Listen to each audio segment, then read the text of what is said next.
Allez, c'est parti. Aujourd'hui, on s'attaque à un livre qui fait pas mal de vagues, Bad Men de David Buss. Alors son but c'est quoi?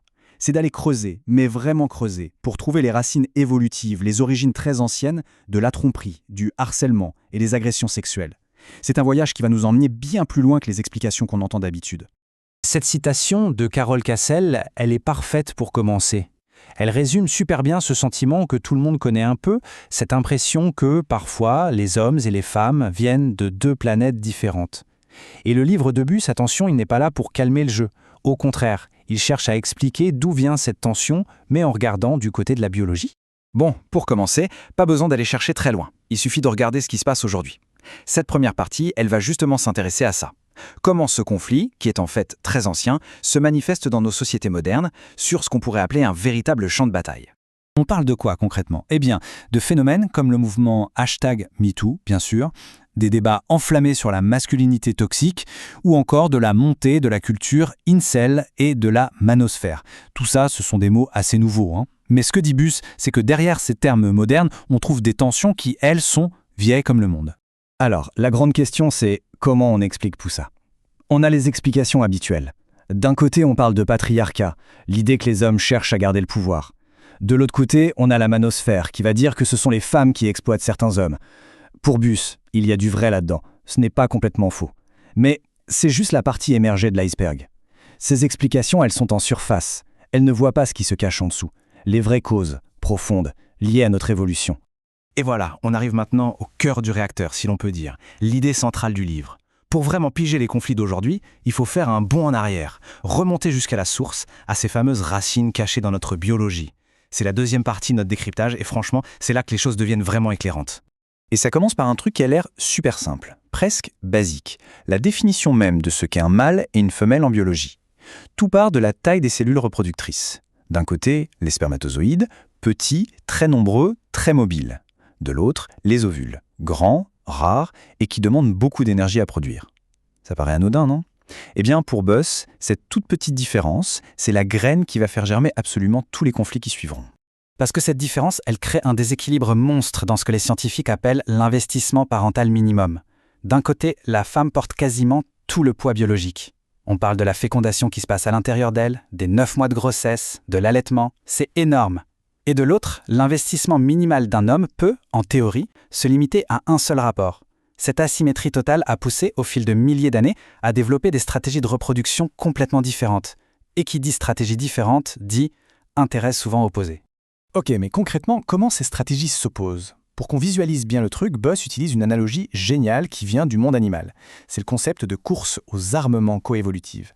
Et pour nous l'expliquer, il nous emmène voir des araignées. Oui, des araignées. Et vous allez voir, le parallèle avec nos propres comportements est assez bluffant. Alors, imaginez cette araignée, la Pisora mirabilis. Le mâle, pour pouvoir s'accoupler, doit faire un cadeau nuptial à la femelle, en général un insecte qu'il a chassé. Ça a l'air d'un deal honnête, hein. Le problème, c'est que la femelle a parfois une meilleure idée. Prendre le cadeau et filer sans rien en échange. Pour elle, c'est tout bénef, un repas gratuit. Et voilà, le conflit d'intérêts est posé, directement. Et c'est là que les choses deviennent intéressantes. La course aux armements est lancée. Pour éviter de se faire arnaper, le mâle a développé une parade. Il emballe le cadeau dans de la soie. Comme ça, la femelle met plus de temps à le déballer et ne peut pas s'enfuir aussi vite. Malin! Sauf que cette tactique a créé une nouvelle forme de triche. Quand le mâle ne trouve pas de vrai cadeau, qu'est-ce qu'il fait? Il emballe n'importe quoi. Un bout de feuille, une petite pierre, et le tour est joué. On est en pleine escalade, une tactique en appelle une autre, sans frein.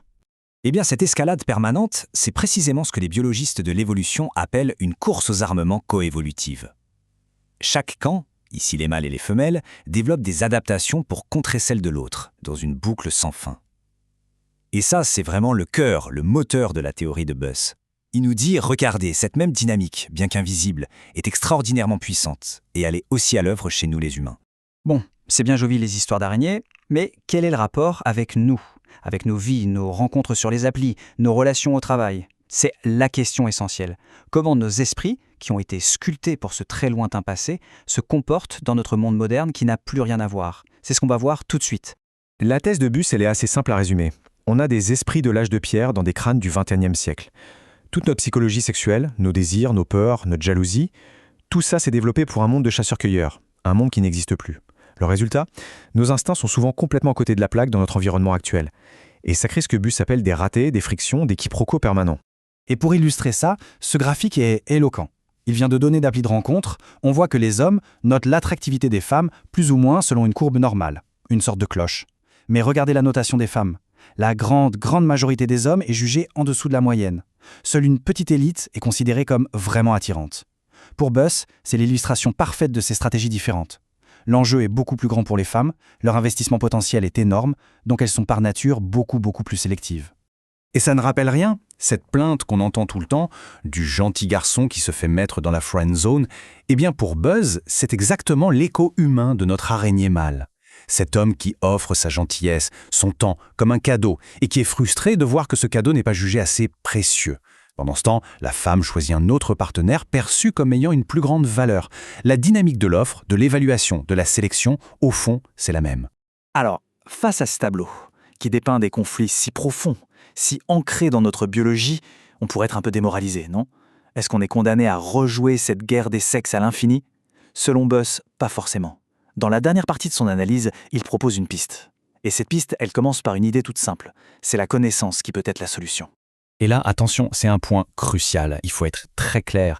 Comprendre les origines évolutives d'un comportement, même le pire, ce n'est pas l'excuser. Ce n'est pas une carte sortie de prison qui justifierait le harcèlement ou quoi que ce soit d'autre. Non, c'est un outil de diagnostic. C'est comme un médecin. Pour combattre un virus, il doit d'abord comprendre comment il fonctionne. L'idée ici, c'est la même. Comprendre notre psychologie pour mieux identifier et, on l'espère, réduire ses côtés les plus sombres. Donc, si on adopte cette perspective, le chemin à suivre devient un peu plus clair. L'idée, c'est d'abord de comprendre où sont les points de friction, ces zones de conflit quasi inévitables entre hommes et femmes. Si on sait à l'avance où les étincelles risquent de se produire, alors on peut mieux repérer les situations à risque, avoir plus de compassion pour les victimes et surtout peut-être aider chacun à mieux décoder la psychologie de l'autre. Finalement, tout ce décryptage nous laisse avec une grande question.